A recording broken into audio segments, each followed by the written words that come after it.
Hey, I'm Nick, and today is going to be a bit more rambly than usual, but hopefully it serves more motivational than my other video. As what I want to talk about today is that you will basically never hit your limit or never hit the peak of your potential. Now that probably sounds pretty mean first up, so I'll just dig into it now. It is a norm that when doing anything, your mind will give up before your body does, which can confuse people who argue that but when you're struggling to do something, like my favorite example, exercising, it's your body that changes first, not your mind. So what I mean by your mind will give up before your body does is that just because your body does technically give up first, that is only because it's your brain telling you to do so.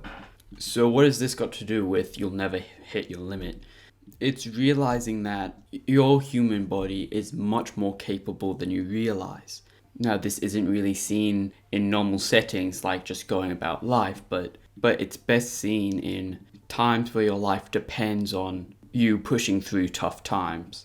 Like in military, you'll most likely never see someone push themselves as hard as people in military and SEALs do, as your life isn't on the line. In fact, a bit of a brutal methodology that I have is that you'll only reach your limit when you are dead. Any time where you are alive, you could always be trying harder, as you are still breathing. In fact, even when a task is impossible, such as hypothetically moving a car with one arm, your brain is strong enough to tell your body to lift it to the point of, even though it's most likely impossible to actually do it, your brain will try so hard that your muscles will tear off. Now, this isn't something to be sad of or ashamed of that we'll never hit our limit.